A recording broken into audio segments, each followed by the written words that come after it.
Grabando. Y ahí está. Vieron que no fallo. Esto ya lo tengo conocido.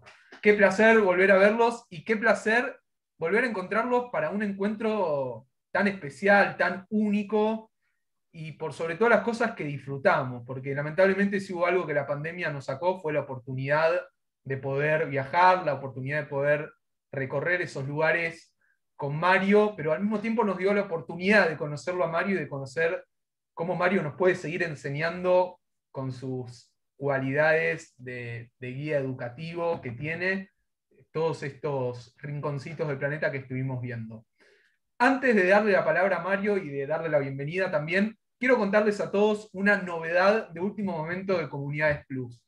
Para los que no saben, Comunidades Plus se sigue renovando, seguimos tratando de acercarle información a cada uno de ustedes de una manera distinta, y es por eso hace casi ya un mes que junto con el director, con el profesor Natalio Steiner, estamos enviando audios de WhatsApp de 5 minutos haciendo un pequeño resumen de los aconteceres en Israel, en Medio Oriente y también de las comunidades judías a lo largo y ancho de todo el planeta. Así que, si alguno de ustedes tiene ganas de sumarse a esta cadena, los invito a que completen el formulario que estuvimos enviando por el chat, que ahora lo voy a volver a reenviar, para que puedan recibir justamente toda esta información y estar al tanto de todo lo que está aconteciendo. Así que yo no les robo más tiempo, le doy la palabra a Natalio, para que pueda presentar a Mario Sinai.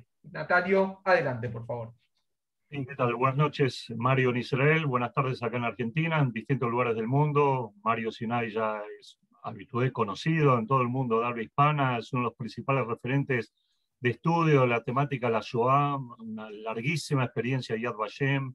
También ha escrito ya 10 libros y seguramente, no le pregunté, pero estará en marcha el 11º en cualquier momento, así que será bienvenido. Es un guía educativo excepcional bajo todo punto de vista. La verdad que los que hemos disfrutado ya los Zoom anteriores, de paseo por Praga y también por Cracovia, y también que estuvimos por Lituania, sentíamos que estábamos en el lugar. Realmente la claridad explicativa, las filminas preparadas especialmente por la ocasión, me eximen prácticamente de todo comentario. Además es un especialista en todos los temas vinculados a artes visuales y es un agudo observador de la realidad israelí y judía en todo el mundo. Así que yo no voy a hablar más. Les doy la bienvenida a todos y Mario, adelante. La modalidad ya sabemos, les explicamos, Ilan, acerca de que la gente haga las preguntas por chat únicamente, ¿sí? Al final, y vamos a dejar que Mario exponga naturalmente el tema que en esta oportunidad es justamente la vida judía en los Balcanes, ese lugar tan a veces insólito, inhóspito, poco conocido por todos, pero vamos a conocerlo de la mano de Mario. Adelante, Mario, por favor. Bueno, primero, gracias a todos, gracias a Comunidad Plus por la invitación, Natalio, Ilan, un placer estar con ustedes, y algunos de los que veo aquí ya estuvieron conmigo en el viaje a los Balcanes, así que será lindo compartir también con ellos.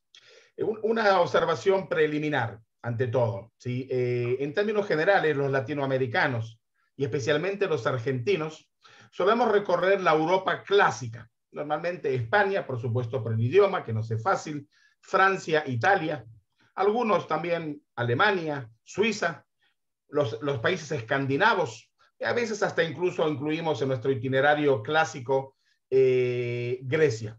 Y yo quiero invitarlos a descubrir Europa Oriental, que es verdaderamente, atrevidamente hermosa, histórica, cultural, culinaria y mucho más barato que la Europa clásica, dicho sea de paso. Cuando yo digo barato me refiero para nosotros como israelíes, no necesariamente a ustedes con el problema de cambio peso-dólar o euro para ustedes, pero para nosotros como israelíes nos es mucho más barata Europa Oriental.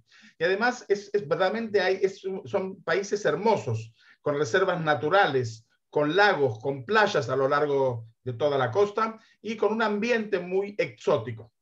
Entre los destinos más visitados de lo que llamamos Europa Oriental, entra Polonia, que ya hemos hablado, los Bálticos, que ya hemos hablado, Lituania, Letonia y Estonia, Ucrania, y todos los países de la ex Yugoslavia, que hoy vamos a hablar, los llamados los Balcanes, Eslovenia, Croacia, Serbia, Bosnia, Herzegovina, Kosovo, Montenegro, Macedonia, Bulgaria y Grecia. Entonces yo los invito a conocer. No son inhóspitos, son países hermosísimos que nosotros, israelíes, hemos aprendido a conocerlos. Como dije, primero porque nos es más barato, segundo porque la distancia de vuelo es más corta y porque verdaderamente ofrecen todo lo que estoy mencionando. Ok, ahora vamos a entrar en los Balcanes. Y para contextualizar los Balcanes, por extensión, recibe el calificado de los Balcanes. Voy a presentar el PowerPoint, como siempre, que nos va a acompañar. ¿Se lo ve, Ilan? ¿Se lo ve? Perfecto. Perfecto. Hoy vamos a analizar los horizontes sefaradíes en los Balcanes. Muy bien.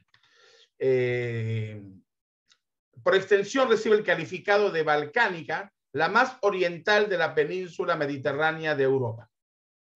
Los Balcanes, nombre que procede de la palabra turca Balcán, que significa montaña, con su cordillera del sudeste de Europa, que se extiende desde el oeste de los Alpes de Transilvania hasta la costa del Mar Negro. La península balcánica limita al este con el Mar Negro y el Mar Egeo, y al sur con el Mar Mediterráneo, y al oeste con el Mar Jónico y el Adriático.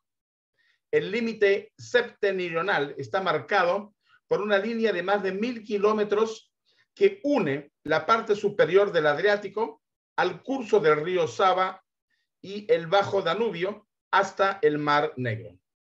El área balcánica está formada actualmente por Eslovenia, Croacia, Bosnia-Herzegovina, Macedonia, la República de Serbia y Montenegro, Albania, la Grecia continental, Bulgaria y la Turquía europea. El área denominada balcánico o de los Balcanes se ha caracterizado también por las divisiones políticas, étnicas y religiosas de sus grupos humanos y por los numerosos episodios de violencia bélica que han marcado la historia, últimamente también con la guerra de Yugoslavia. En relación a los judíos, los primeros judíos aparecen en los Balcanes al principio del siglo II, después de que los romanos conquistaron la región en la época tardía de los imperios romano y bizantinos. A estos judíos se los conocía con el nombre de romaniotas, o sea, no sefaradíes. Los sefaradíes son aquellos que van a llegar después de la expulsión de España. Según algunos investigadores, el asentamiento de los judíos en los Balcanes se inició después de que Alejandro Magno conquista el Asia Menor en el año 330 a.C. Perdón, en la era cristiana, no antes de Cristo. Y según otros investigadores, el asentamiento tuvo lugar con la conquista de Darío en el año 513. Sin embargo, la gran afluencia grande de los judíos a los Balcanes comenzó después de la expulsión de España, por supuesto, en 1492. Y aquí sí van a ser denominados sefaradíes. Según el censo de 1939, antes de la Segunda Guerra Mundial, habían 71.000 judíos en los Balcanes. En 1941 vivían en Yugoslavia 78.000 judíos, incluidos cerca de 4.000 judíos extranjeros o apátridas que habían hallado refugios en el país durante la década de 1930. En la víspera de la Segunda Guerra Mundial, la comunidad sefaradí europea se concentraba en los países balcánicos, principalmente en Grecia, Yugoslavia y Bulgaria. Sus principales centros eran Salónica, Sarajevo, Belgrado y Sofía. De todos ellos hablaremos hoy. Durante la Shoah, para hacer un resumen de lo que pasó, en Italia, de los 47.252 judíos, 7.552 fueron asesinados, lo que representa el 16% de la comunidad italiana. En Eslovenia, de los 1.500 judíos, 1.300 fueron asesinados, lo que indica el 88.6% de la comunidad. En Croacia, de los 25.000 judíos, 20.000 fueron asesinados por los ustašas, hablaremos de ellos, lo que equivale el 80% de la comunidad. En Serbia, de los 16.000 judíos, 14.500 fueron asesinados, lo que equivale al 95%. En Bosnia y Herzegovina, de los 14.000 judíos, 10.000 fueron asesinados, lo que equivale al 62%. En Macedonia, un relato muy, muy especial. De los 7.762 judíos, 7.148 fueron asesinados en Treblinka, lo que significa el 98% de la comunidad. En Bulgaria, de los 49.000 judíos, 11.000 judíos fueron deportados y asesinados, lo que equivale al 24%, y en Grecia total, no solamente Salónica, de los 71.000 judíos, 59.000 fueron asesinados, lo que equivale al 83%. Finalizada la guerra durante la era comunista de Tito, los restos de las comunidades judías hicieron frente a una crisis de identidad, divididos entre la lealtad a la nueva Yugoslavia socialista, por un lado, y al sionismo, por otro lado. Con el aumento del nacionalismo que condujo a la guerra de los Balcanes de 1990, el colapso de Yugoslavia y la formación de repúblicas estatales separadas, los judíos han sido una vez más llamados a examinar su identidad. En la década de 1990, Yugoslavia se desintegró. Esto me lo voy a explicar. Yugoslavia se desintegró en varios estados independientes: Eslovenia, Croacia, Bosnia y Herzegovina, Macedonia, Serbia, Kosovo y Montenegro. Y ahora sí pasamos a nuestro viaje. Yo vuelvo un segundito. Nosotros vamos a empezar nuestro viaje en Italia. Enseguida vamos a explicar por qué y dónde. Vamos a pasar a Ljubljana, a Zagreb, a Belgrado, a Sofía, a Skopje y Monastir y a Salónica. Ese va a ser nuestro viaje, como lo vamos a cruzar. Mis viajes, en términos generales, son viajes de memoria, son viajes educativos a buscar las huellas y las raíces judías. Ahora, ¿qué diferencias hay? Huellas y raíces. Las huellas son superficiales, las raíces son mucho más profundas y dentro de la tierra. La ruta de los Balcanes es una ruta cautivadora, diferente, interesante y hasta encantadora, donde la historia judía se entrelaza con la historia local milenaria antes, durante y después de la Shoah. Comenzaremos nuestra visita en Trieste, Italia, y finalizaremos el viaje en Salónica, Grecia, pasando por Eslovenia, Croacia, Serbia, Bulgaria, Macedonia y Grecia. En algún próximo viaje, cuando lo permita la pandemia, ya estamos más cerca que antes, incluiremos también la visita a Sarajevo, en Bosnia-Herzegovina. El viaje es una experiencia cargada de valores, imágenes, historia, música, arte, relato y muchas vivencias. La ruta incita a conectarse con los valores y las tradiciones judías, las comunidades y sus identidades. Conoceremos cómo la vida judía se desarrolló en cada uno de los países y floreció.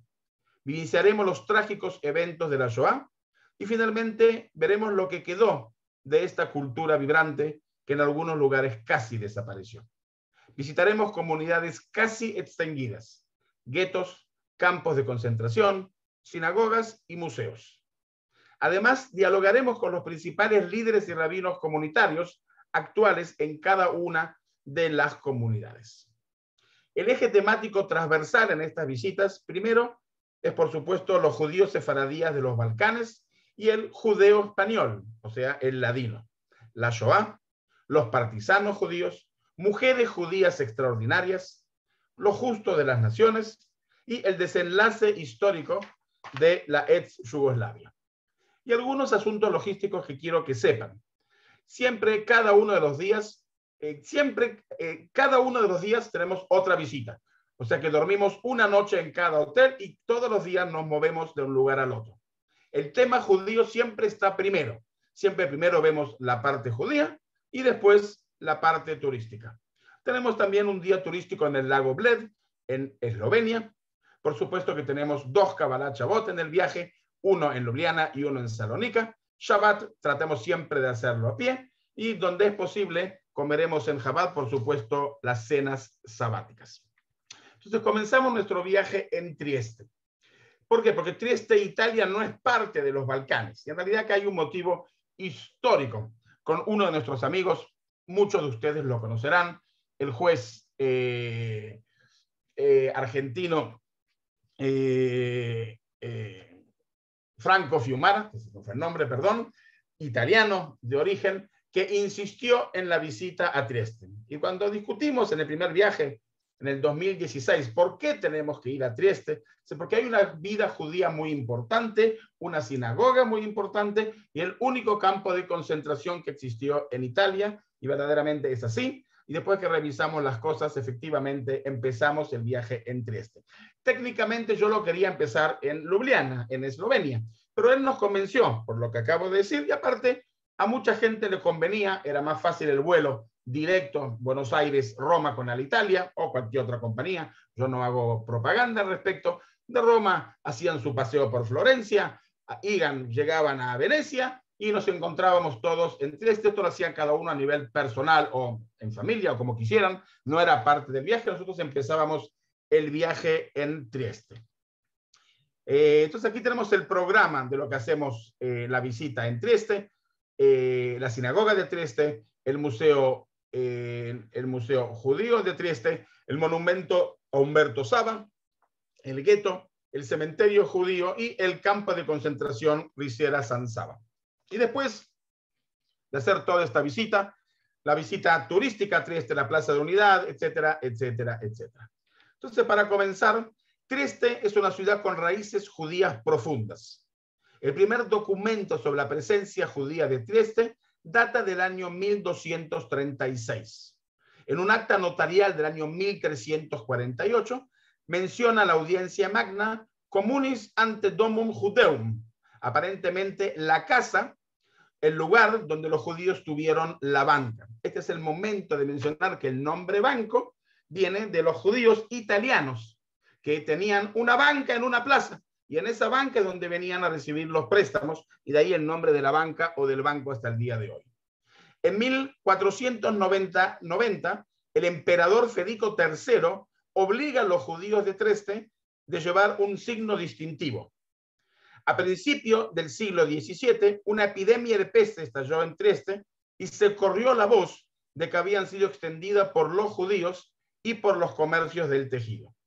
En 1641 se acusa contra los judíos acerca de la riqueza excesiva, el engaño, la burla a la fe católica durante las procesiones. El gobernador abogó por la imposición de una gorra de color amarillo como signo distintivo a los judíos. En 1682, cuando Trieste fue alcanzada por la peste, los judíos rescataron a la población de la muerte de hambre con la donación de una gran cantidad de granos. Entre 1697 y 1784, durante casi 100 años, estuvo el gueto de Trieste, que no tiene nada que ver con lo que es el gueto de la Shoah. En 1714, el príncipe de Trieste declaró que los israelitas debían utilizar un sombrero distintivo especial. En 1771, la emperatriz María Teresa promulgó un estatuto regulando la vida interna de la comunidad y sus relaciones con el mundo circundante. Además, se estableció un impuesto personal de acuerdo a la ocupación profesional. En 1781, José II promulgó medidas para llevar a cabo la igualdad de los judíos, dándole los derechos al acceso a las más variedades ocupaciones intelectuales y manuales y la promoción de la actividad empresarial, sobre todo en la fabricación de textiles. Con el fin de promover la convivencia con la población, José II prohibió el uso del hebreo en los colegios y promovió la inclusión en las escuelas religiosas de una educación laica en alemán en el modelo de otras escuelas del Estado. En octubre de 1781, entonces, se estableció en Trieste una escuela normal hebrea, primaria masculina, con la enseñanza en alemán. El decreto de tolerancia, o el edicto de tolerancia otorgado por José II en 1782, permitía legalmente el aumento gradual de los judíos en Trieste. En 1785, el emperador declaró la abolición del gueto, mientras que también se permite a los judíos marginados elegir libremente su residencia en la ciudad. Ok. Esta aplicación la tenemos en todas y cada una de las ciudades, pero no la vamos a hacer, porque entonces sería algo muy, muy pesado teniendo que pasar 9 veces. Y además la hice muy cortita, pero de manera quiero que vean que hay toda una historia, todo un marco que nos explica la vida judía. Entonces, ¿qué es lo que vamos a ver en Trieste? Estamos viendo la gran sinagoga de Trieste. estamos viendo el monumento de Umberto Saga. Hay 3 personas conmemoradas en la ciudad y 2 de ellos, o casualidad, son judíos, Umberto Saba e Ítalo Svevo. Los escritores judíos Ítalo Svevo y el poeta Umberto Saba están conmemorados en la ciudad en forma de estatuas, como ustedes pueden ver en las calles en el centro de Trieste. ¿Ok? Aquí podemos ver, por supuesto, para el que no reconoce, soy yo, y el modelo al cual se tomó para hacer. El gueto medieval de Trieste, como dijimos antes, se creó el 28 de noviembre de 1696 por un decreto imperial en el corazón comercial de Trieste. Era un gueto defensivo que no tiene nada que ver con lo que es el gueto en la Shoah, en el Holocausto. A la población judía estaba muy cerquita del anfiteatro, que todavía lo podemos ver, o sea, al frente del anfiteatro romano antiguo de la ciudad, por supuesto. Aquí tenemos la entrada o una de las entradas del gueto. Ahí está el doctor Rosinski entrando en el gueto y el mapa del gueto. A la población judía se le asignan 13 casas alrededor de la plaza y luego se formó la escuela judía y distritos a lo largo de 2 calles paralelas rodeados por una red de calles que corta el barrio de norte a sur. Los judíos, en ese momento un centenar, entraron en el gueto en 1697. Para ello se hizo la incautación de más viviendas. Se accedía por donde estamos entrando en estos momentos, por la portiza de Riborgio, que estaba rodeado por un muro alto. El gueto estaba equipado con 3 puertas y estaba vigilado por guardianes cristianos y cerrado desde el atardecer hasta el amanecer. En 1748 se construyó en el gueto la primera sinagoga, llamado el Shul, junto a la escuela judía, donde se encuentra una de las puertas del gueto. Como dije, durante 100 años estuvo el gueto de Trieste entre 1697 y 1784. El barrio del gueto y las sinagogas han sido destruidos por la restauración de la antigua ciudad emprendida por el régimen fascista. Lo próximo es nuevamente volver al tema de la sinagoga de Trieste. Trieste es el hogar de la segunda sinagoga más grande de Europa, después de la sinagoga del Duani de Budapest. Sin embargo, tiene la cúpula más alta de Europa. Cada uno tiene algo que es lo más grande. Entonces ellos tienen la cúpula más grande de Europa. Diseñado por los arquitectos Ruggiero y Arduino Berlán, la sinagoga monumental se inauguró en 1912, lo que demuestra la gran influencia alcanzada por la comunidad judía en la vida económica y cultural de la ciudad.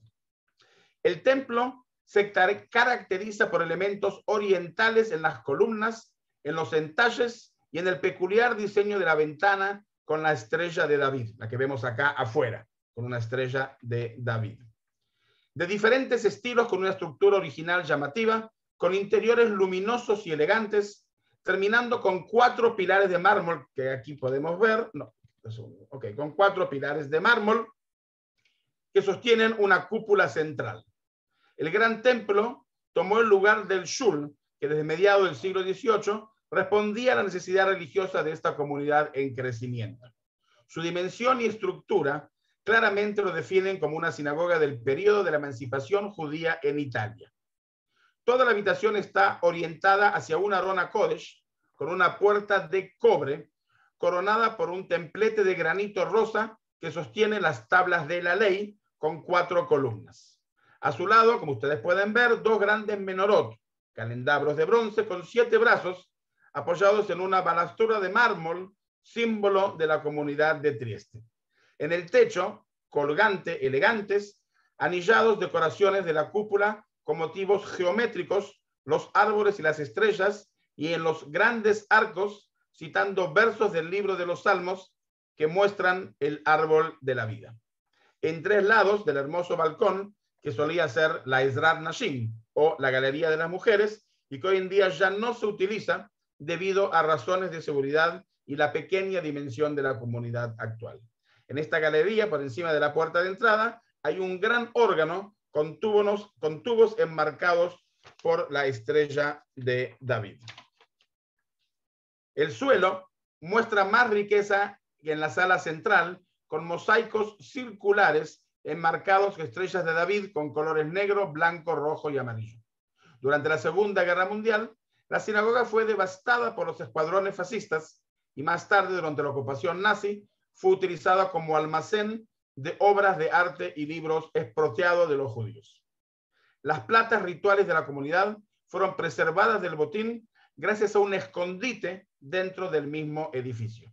Desde el exterior, lo más llamativo es sin duda el rosetón típico que da luz a los interiores, que es el que estamos viendo acá nuevamente, y que es una estrella central grande de David que irradia decoraciones florales. En el edificio también se encuentran hoy en día las oficinas de la comunidad, la biblioteca, el archivo histórico y una mikve o un baño ritual. Lo otro que veremos es el Museo de la Comunidad Judía de Trieste, el museo a nombre de Carlo y Vera Wagner. Aquí tenemos la entrada al edificio.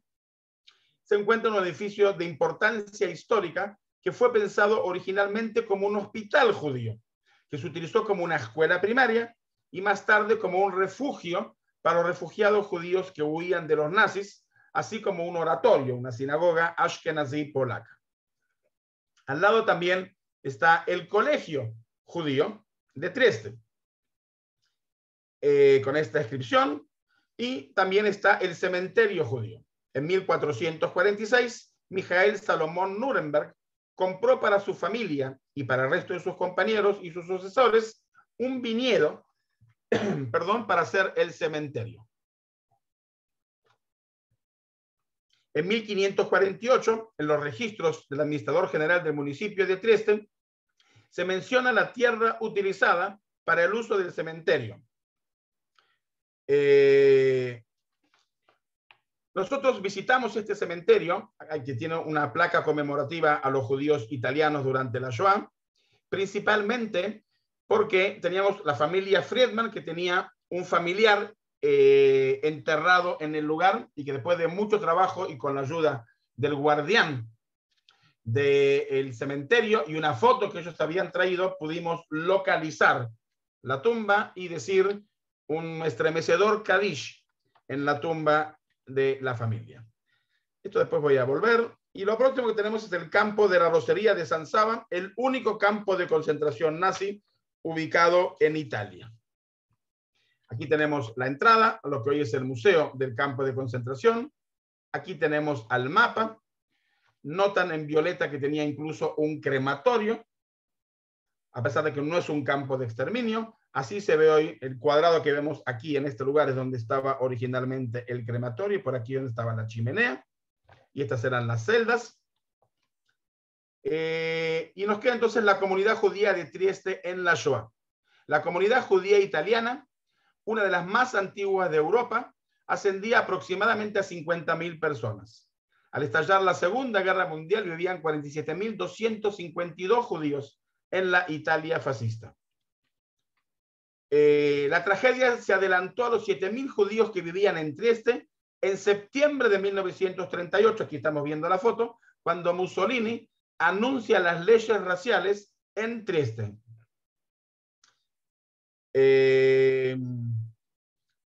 Muy bien. En relación nuevamente al campo de la Risiera. Es un conjunto de edificios industriales que componen un antiguo molino de arroz y la fábrica, construida en 1913 en el barrio de San Saba, en Trieste.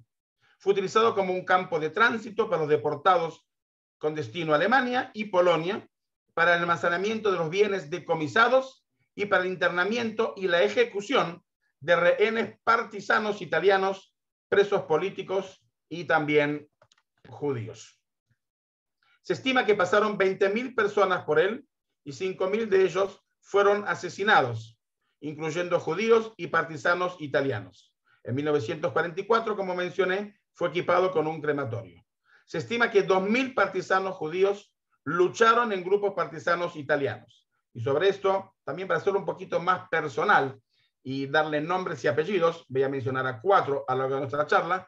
Quiero mencionar a una partisana judía, Rita Rosenzweig Rossini, de Italia. Pero antes que eso, en octubre y noviembre de 1943, los alemanes organizaron la redada de judíos en Roma, Milán, Génova, Florencia y Trieste, y otras ciudades importantes de Italia. Desde septiembre de 1943 a enero de 1943, 3.110 judíos fueron deportados a Auschwitz. Durante el resto de 1944, otros 4.056 fueron deportados al este, juntos 4.500 judíos gobernados por Italia. Además, 173 judíos fueron asesinados en el propio territorio italiano. En total, el 17% de los judíos italianos murieron durante el Holocausto. Primo Levi, que todos conocemos, fue deportado de Torino a Auschwitz el 21 de febrero de 1944. En total, bajo la ocupación alemana, 6.807 judíos italianos fueron deportados a los campos de exterminio nazi y de ellos solo 837 sobrevivieron. Sobre esta mujer, Rita Rossani era una maestra de 24 años de edad de la escuela judía de Trieste. Murió luchando contra soldados alemanes el 17 de septiembre de 1944, después de sobrevivir a varios enfrentamientos militares en las zonas de Verona y Trieste. Fundó y lideró la unidad Águila con otras 4 partisanas judías y combaten en la región de Verona y Trieste. En una maniobra de distracción para permitir el escape de sus compañeras de la unidad, después de ser herida y capturada, recibió un balazo en la cabeza por un miembro de la Guardia Nacional Republicana Italiana. Rita Rossini es la única mujer de la resistencia italiana que ha muerto en combate y fue condecorada. En la medalla de honor al valor militar se lee, cito, 2 segunditos, ella fue perseguida y vivió su vida luchando, compañera y hermana de valor, indomable y de una fe ardiente. Nunca se retiró ante el peligro y el sufrimiento con el fin de llevar a cabo misiones delicadas y extremadamente riesgosas confiadas a ella. Rodeada de su pequeña unidad, frente a una abrumadora fuerte nazi, empuñando las armas, jóvenes y heroica, fue la última en retirarse, luchando valientemente hasta caer en el campo de batalla, sacrificando su existencia por la patria el 17 de septiembre de 1944. Rita Rossani, partisana, judía, italiana.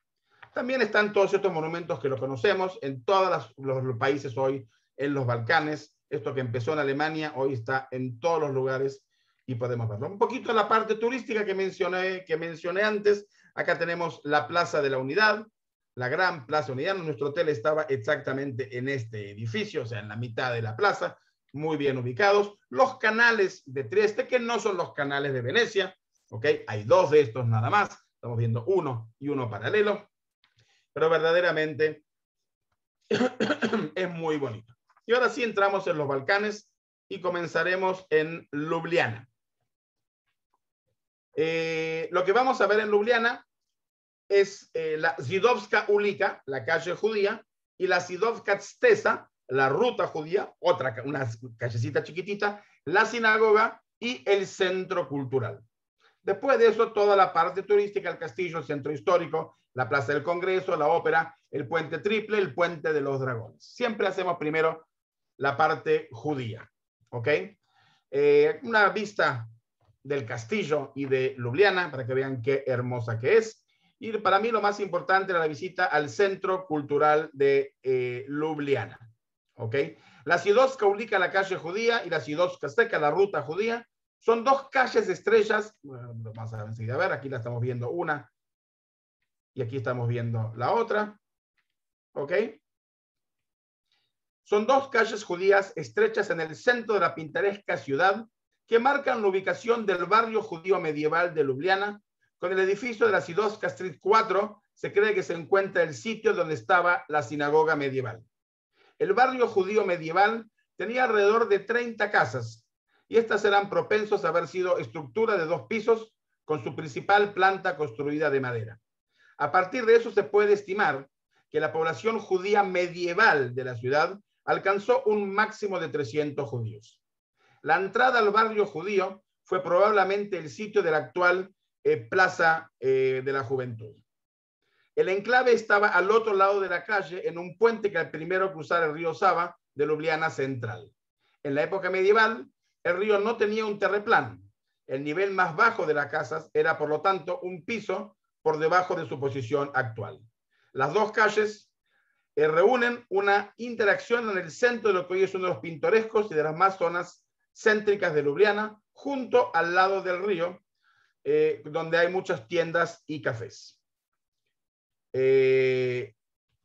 Aquí estamos viendo la entrada al centro comunitario judío, donde hoy está la sinagoga actual. Dentro de la sede de la comunidad judía de Eslovenia hay una pequeña sinagoga que fue la última sinagoga que se abrió en la capital europea y data del año 2003. Acá estamos viendo el interior. La ciudad no tiene ningún rabino y el principal rabino de Eslovenia es el señor Ariel Haddad, que se encuentra en Trieste, en Italia, y que viene de tanto en tanto a visitar a la comunidad. Nosotros justamente hacemos Shabbat aquí. La sinagoga es tan chiquita que a duras penas entramos un grupo de 25 personas, pero justamente es un ambiente muy cálido y muy lindo para estar en la ciudad. Son verdaderamente gente muy cálidos. También aquí, como podemos ver, están los Stolpsteiner en Lublianka, estas en el piso donde vivió la gente, marcando dónde vivió y dónde fueron deportados.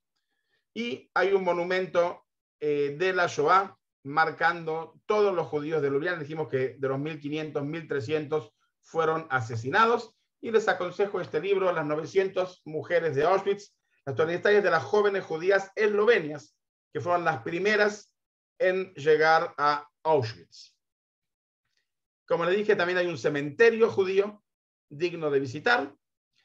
Y acá tenemos un poquito la vista a la ciudad. ¿Okay? Ven que es una ciudad verdaderamente hermosa, con canales, un centro histórico, con una ópera maravillosa, con unos puentes maravillosos. Este es el puente de los Candados. Hay muchos lugares en Europa, el puente de los Candados es donde venimos donde vienen las parejas a prometerse la eternidad, donde se hacen el compromiso. Entonces agarran el candado, los colocan, como ustedes pueden ver, los tiran con llave y lo tiran al río. Como tal, ustedes tienen que saber hoy cuál es la profesión más preferida en Ljubljana.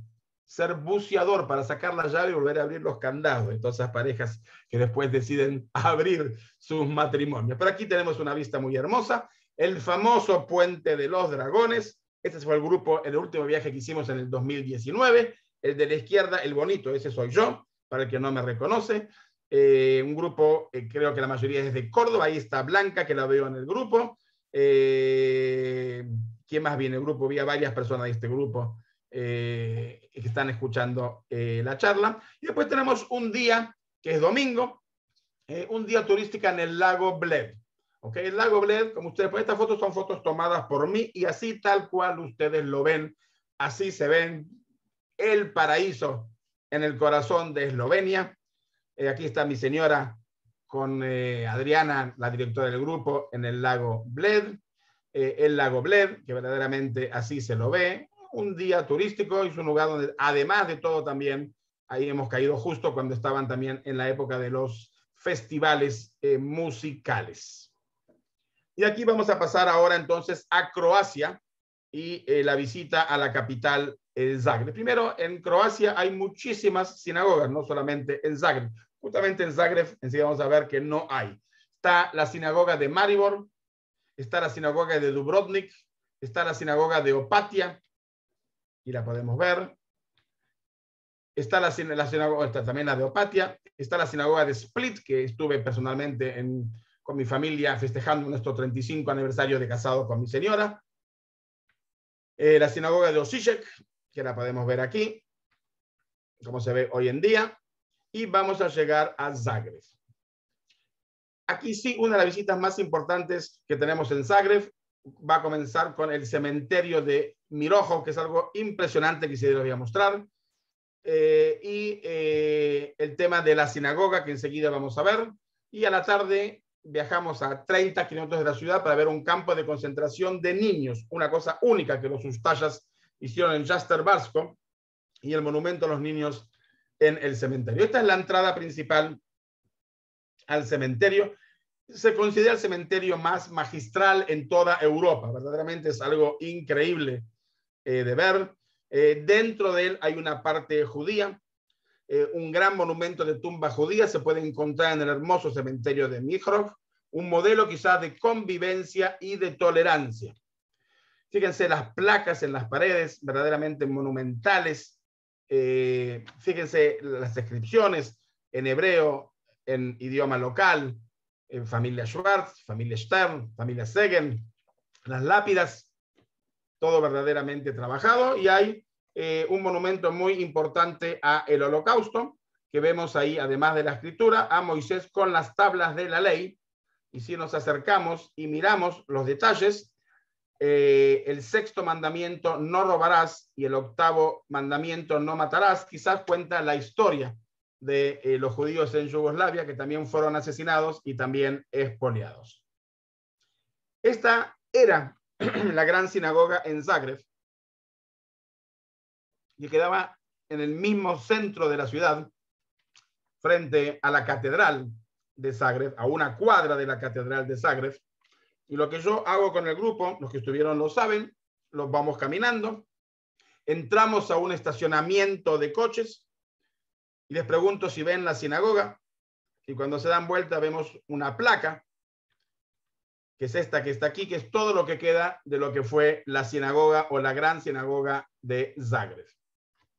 La sinagoga de Zagreb fue construida en 1867 en el reino de Croacia-Eslovenia, dentro del Imperio Austríaco, hasta su demolición por las autoridades fascistas del Eje en 1941.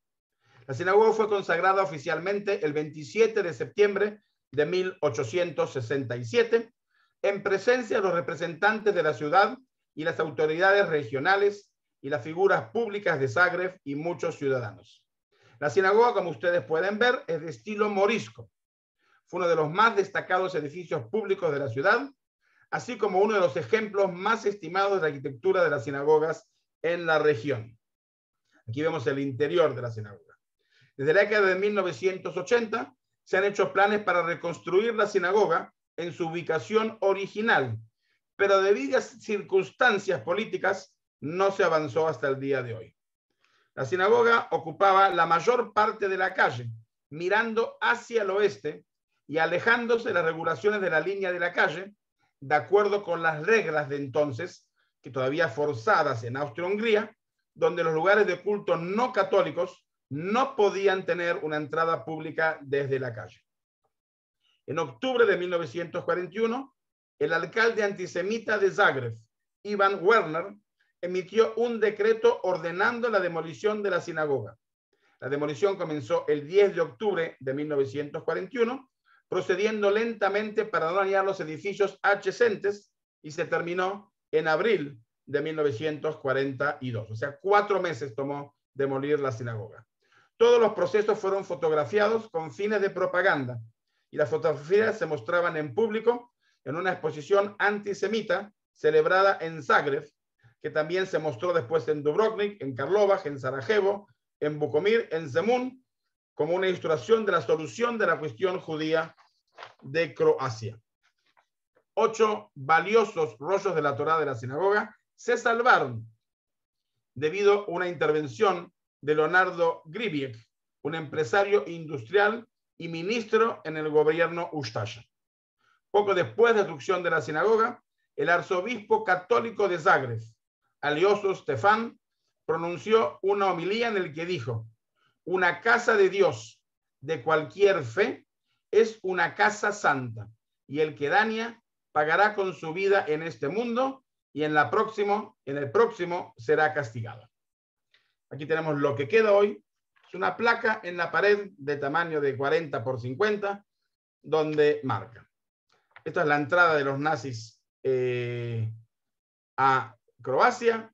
La marca de los judíos, fíjense que en Croacia se marcó con un cuadrado, no con un redondel, amarillo, con un Maguen David, con las inscripciones Z de Zido judío. Aquí podemos ver distintas marcas en la marcación de la gente. Como una cosa tremendamente interesante, se creó Jasterbarsko, un campo de concentración Ustasha para niños, precisamente para niños serbios, pero también hubo niños judíos. Así se ve el edificio hoy, como lo que quedó de hoy. Y aquí está el monumento en el cementerio donde fueron enterrados los niños que morían de hambre y trabajos físicos en el campo. Al otro día visitamos el campo de Jasenovac. Jasenovac fue un campo de concentración Ustasha donde fueron perseguidos muchas minorías, serbios también, por supuesto, gitanos también y judíos. Y también visitamos un segundo campo de concentración, el campo de Stara Gradiška, que es un campo de concentración para mujeres. Acá hay 3 campos muy importantes, un campo de niños, un campo de mujeres y un campo de concentración de los Ustasha, que según nuestra forma de entender en estos momentos debería considerarse un campo de exterminio porque fueron asesinados 78.000 judíos en Jasenovac. Aquí tenemos el mapa de Jasenovac, al lado del río Sava, en las orillas del río Sava. Aquí tenemos el mapa donde podemos ver el campo actualmente, el diseño, el mapa del campo, un tren completo que está hoy en día enterito, completo, y que como ustedes pueden ver acá en un vagón se puede entrar y ver, un tren original alemán que deportó a Jasenovac, el monumento central de Jasenovac, aquí estamos viendo el monumento central, una placa conmemorativa en Jasenovac, y ya que estamos, no puedo que no mencionar un contacto argentino. Ustedes saben que muchos ustashas, junto con los nazis, huyeron a la Argentina en la época del gobierno de Perón. Estoy hablando de Dino Sanek, que era el comandante del campo de concentración de Jasenovac en Croacia. Su esposa, Nada, también fue acusada de cometer atrocidades mientras cumplía su trabajo como guardia femenina en el campo nazi que su marido dirigía. El excomandante llegó a la Argentina en 1947 con un pasaporte de la Cruz Roja Internacional y un permiso de libre desembarco otorgado por la Dirección Argentina de Inmigrantes en Europa. Para entrar al país declaró ser mecánico. Tenía 26 años y hasta los 77 vivió en una vida semi-tranquila, viajando regularmente a España por negocios. En esta época estuvo también relacionado en varias oportunidades con grupos terroristas, tráfico internacional y falsificación de monedas. En 1993, con 72 años, la Oficina de Crímenes de Guerra de la Interpol en Canadá comenzó a investigarlo como posible criminal de guerra.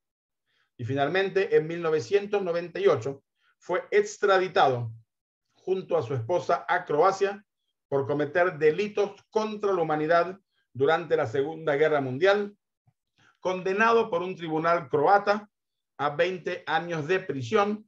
Y aquí tenemos a la policía argentina y a Dinko Sanek en el juicio en Croacia.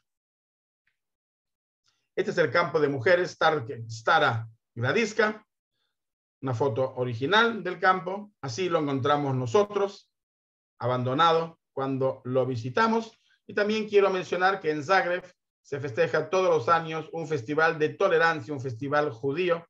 Todos los años en Zagreb, durante una semana, hay un festival de música judía. Muy bien, ahora pasamos a Serbia. En Serbia tenemos 2 visitas, la visita a Novi Sad y la visita a Belgrado, la capital de la República de Serbia. Entonces, de paso, por un problema técnico que no es importante en estos momentos, en el último viaje no pudimos llegar a Novi Sad, tuvimos un problema en la frontera y no pudimos llegar a Novi Sad, pero originalmente está previsto la visita a Novi Sad, que significa en español Nuevos Jardines. También aquí quiero hacer una presentación chiquita para que vean la importancia de una ciudad tan chiquita, que esta es la sinagoga, que tiene un centro histórico con un montón de casas judías y un monumento del Holocausto en el Danubio. Y esta es la sinagoga de Novi Sad. Esta es una foto mía, así se ve la sinagoga. Primero un poquito de historia de Novi Sad.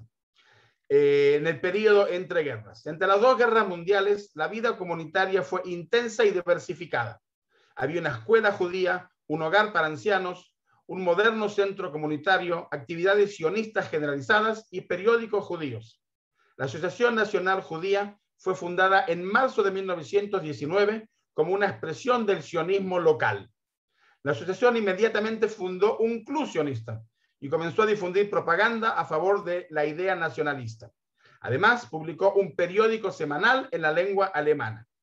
En 1922, la señora Jenny Beig estableció la primera asociación sionista femenina en Novi Sad. Una asociación cultural hebrea operó bajo el liderazgo de Pnina Schneifeld, una maestra de hebreo de Polonia que se trasladó a Eretz Israel a finales de 1925. la instrucción hebrea se detuvo y fue restaurado en el marco de una organización llamada Ibría, hebrea. La Federación Revisionista, o sea, los Beitar, fue llevada a Novi Sad por el doctor Doan, y el líder internacional de los sionistas revisionistas, Vladimir Zeev Jabotinsky, visitó y dio conferencias en Novi Sad durante varias veces. Los movimientos juveniles. En 1919, Sari Cohen fundó la primera organización juvenil llamada Yehuda Alevi. Poco tiempo después, la organización juvenil se formó en Ibría, inmediatamente en la Juventud Judía Unida, que tenía su centro en Zagreb. En 1927 se hizo un intento original de establecer un movimiento local de exploradores escáuticos judíos llamado Ashomer, el guardián. Ashomer e Ibría se unieron en un solo movimiento más adelante. La fundación de una sucursal de la Shomer Hatzair se estableció en Novi Sad en 1931 y otro movimiento llamado Kadima. Al final de 1930 se estableció el movimiento juvenil Beitar. Organizaciones de mujeres en Novi Sad: la Sociedad de Mujeres Justas, las Mujeres Sionistas, o sea, Bitzo, y Mujeres Revisionistas, o sea, 3 organizaciones de mujeres. Instituciones comunitarias: Maccabi, Orfanato Judío, Hogar para Ancianos, Banco de Ahorro y Préstamos. Y llegamos nuevamente, miren lo que es la sinagoga, el interior de la sinagoga que hoy se utiliza para dar conciertos. Enseguida vamos a hablar de esto. 2 segunditos. Quiero hablar un poquito de la Shoah, y este es el monumento del Holocausto en Novi Sad, llamado Los Días Fríos o la Gran Acción en Novi Sad, el 23 de enero de 1942. En total, más de 1.300 personas murieron ese día. De los muertos, 813 eran judíos, 380 eran serbios, 18 húngaros, 15 rusos, 13 eslovacos, 8 croatas, 3 alemanes, 2 rutenios, 2 eslovanos y un musulmán. Hubo 492 hombres y 418 mujeres, 168 niños y 177 ancianos. 6 sacerdotes serbios ortodoxos estaban entre los muertos junto con un rabino, 126 vendedores y comerciantes, 100 comerciantes y 81 alumnos de la escuela judía. Durante la Segunda Guerra Mundial, 3.020 judíos de Novi Sad fueron asesinados o ejecutados o murieron en los campos de concentración, lo que representa el 69.5% de los 4.350 judíos que vivían en Novi Sad antes de la guerra. ¿Y por qué se llaman los días fríos? Porque el Danubio estaba congelado. 23 de enero hacía menos 30 grados bajo cero. Trajeron a todo este gentío que les estoy diciendo. Una unidad de ingeniería hizo un agujero en el hielo sobre el Danubio que mide casi 2 metros de profundidad, y así se formó como un tubo, y por ahí tiraron a la gente que murió congelada. Este es el monumento frente al castillo, la familia judía entera asesinada, y como ustedes pueden ver, con los nombres de todos y cada una de las personas asesinadas. Y ahora pasamos a la visita a capital, Belgrado, que también fue la capital de Yugoslavia antes de la desintegración. Visitaremos la sinagoga Sucat Shalom, el museo histórico, los 2 cementerios sefaradí y ashkenazí, el monumento conmemorativo de la menorá en llamas dedicados a las víctimas del Holocausto en el río Danubio, y después el City Tour en la ciudad. Esta es la capital, entonces, Belgrado, que literalmente significa ciudad blanca. Beo significa blanco y grad, ciudad, de ahí Belgrado. Está construida sobre 15 colinas en las riberas de los ríos Danubio y del Sava, que serpentean en torno a una construcción más que emblemática, la fortaleza de la ciudad, que enseguida la veremos.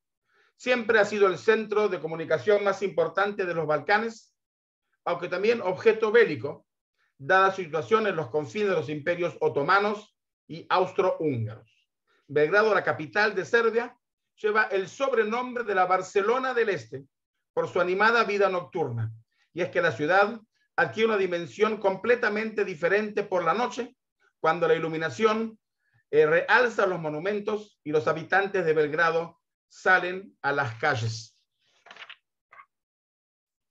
Entonces, la Belgrado judía. Hay un museo judío histórico. El Museo Judío de Belgrado fue fundado en 1948 y este museo único es parte de la Federación de Comunidades Judías de Serbia. Este es el barrio judío Dokol, desde el centro de la comunidad de Belgrado. Un corto paseo hasta abajo, hacia el río Danubio, lleva directamente a lo que una vez fue el barrio judío de Dokol. Fue el centro de la vida judía durante muchos siglos. El núcleo, la calle judía, todavía existe, al igual que este edificio que estamos viendo, aquí podemos verlo claramente, que una vez albergó a la sociedad judía Onek Shabbat y Milut Hasidim. Construido en 1928, el edificio sirvió como centro de la comunidad para la comunidad judía sefaradí. Después de la Segunda Guerra Mundial, el edificio fue nacionalizado y se utilizó con diversos fines. Hoy en día alberga el Teatro Rex Cinema. Esta es la sinagoga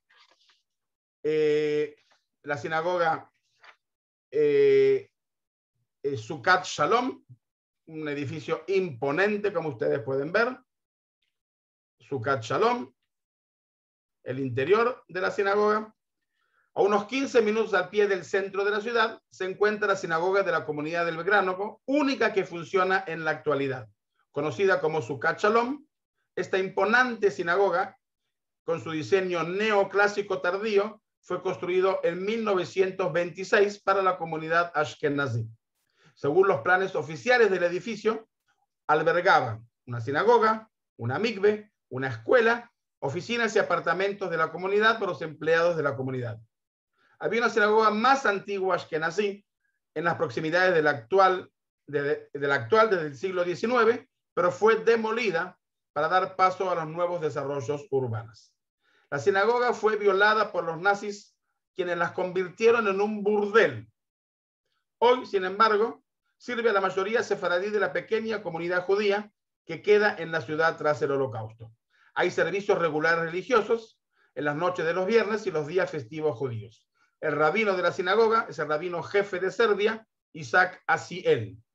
Ubicado en el mismo edificio, y lo hemos visitado, hay un centro para la juventud judía, así como una sala para funciones comunitarias y reuniones ocasionales. Un jardín de infantes judíos ha sido recientemente inaugurado en el edificio y de hace muchos años el edificio también alberga familias afiliadas de alguna manera a la comunidad judía local y una mikve.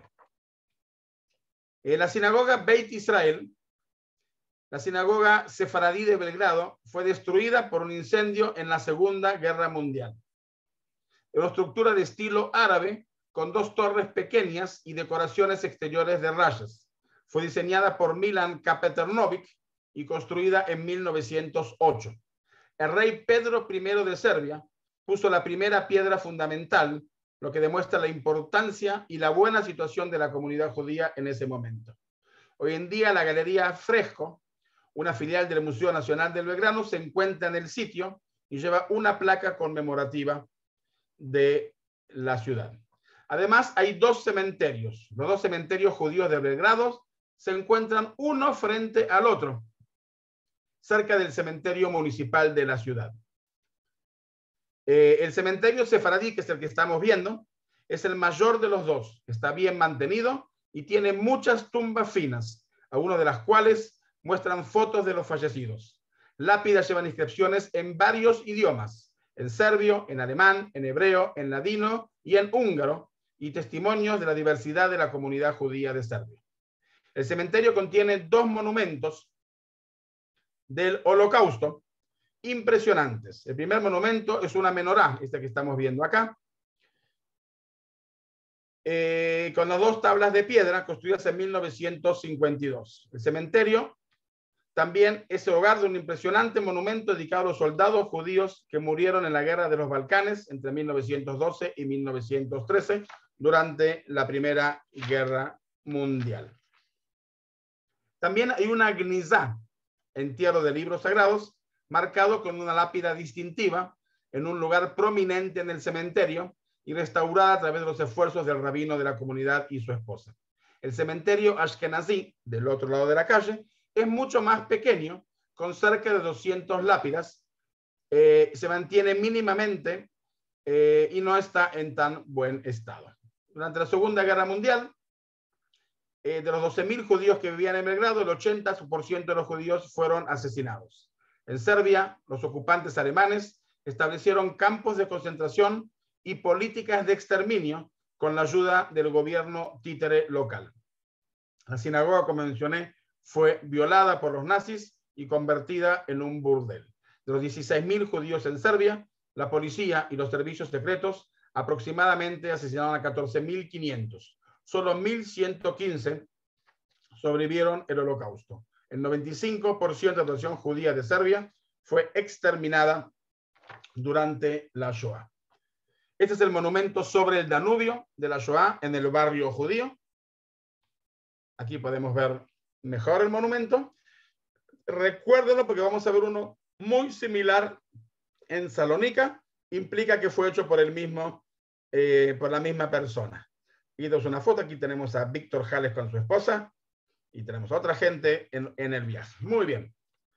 Sí, también esto quería mencionar. 2 segunditos. Sí. En Yugoslavia hubo 4.572 partisanos judíos en las filas partisanas de Tito. 3.000 de ellos sirvieron a las fuerzas combatientes y el resto en las unidades auxiliares. 1.318 partisanos judíos cayeron en batalla. 150 fueron premiados con medallas, y estos 10 que estamos viendo acá fueron condecorados con la más alta condecoración yugoslavia, Héroe Nacional de Yugoslavia. El primero que estamos viendo acá, Moshe Pjade, fue el número 2 de Tito. Y enseguida volveremos a ella, Obadia, Estrella Obadia, la única mujer judía partisana, cayó en combate, enseguida volveremos a ella, cayó en combate en Macedonia, Héroe Nacional de Yugoslavia, nombrada por Tito, la única mujer judía partisana, héroe de Yugoslavia. Esta es la fortaleza que hemos mencionado, una vista de la fortaleza y el río Danubio. La vida nocturna que mencioné, que también es de día, no solamente nocturna, fuera de nuestro acá un amigo, el doctor Rosinski, nuestro grupo de mujeres bonitas y divinas, ahí haciendo luces en Belgrado. El Museo de Tito y la tumba de Tito, ¿ok? Por supuesto, en Belgrado. Y pasamos entonces a Sofía, Bulgaria. En la víspera de la Segunda Guerra Mundial, más de la mitad de todos los judíos de Bulgaria vivía en Sofía. En 1939, alrededor de 49.000 judíos vivían en Bulgaria, la mayoría de origen sefaradí, y representaban el 1% de la población. Al principio de marzo de 1941, Bulgaria se unió al Eje y en abril del mismo año participó en el ataque a Yugoslavia y Grecia, liderado por Alemania. A cambio, Bulgaria recibió la mayor parte de Tracia de Grecia y también Macedonia y algunas partes del este de Serbia. El 23 de enero de 1941 se publicó en el periódico oficial la Ley para la Protección de la Nación Búlgara. Esta ley no era más que una adaptación búlgara a las leyes de Nuremberg. En un hecho político casi sin precedentes, 43 diputados del Parlamento búlgaro, encabezado por el vicepresidente de la Cámara, Dimitar Peshev, firmaron una carta de protesta que dirigieron al primer ministro y finalmente lograron poner en un veto irrefutable a la intención nazi de deportar a los judíos a Polonia. El único episodio lamentable de esta historia se vio en los territorios ocupados por los nazis de Tracia y Macedonia, los sectores de los búlgaros, donde fueron deportados 11.000 judíos a Auschwitz-Birkenau. Durante la guerra búlgara, aliada con Alemania, no se deportó a los judíos búlgaros, pero sí a los judíos búlgaros territorios anexados, como dije. No solamente eso, sino que cuando llegan los trenes a la capital Sofía, Dimitar Peshev, que en este momento ya era ministro de Interiores, sale con los parlamentarios y se paran en la entrada de la estación de tren, no permitiendo la deportación de los judíos. En octubre de 1944, Bulgaria dejó de ser leal a Alemania y le declaró la guerra. Entonces, ¿qué tenemos hoy? Esta es la visita, la sinagoga, el museo histórico. Estas son las dos cosas que hay. Una sinagoga monumental, como ustedes pueden ver. Hoy hay cerca de 2.000 judíos en Bulgaria. Hay 4 comunidades en Bulgaria, en Sofía, en Plovdiv, en Burgas y en Ruse. Hay 2 sinagogas en Sofía y en Plovdiv. Y Chabad funciona también en Sofía y también en Varna.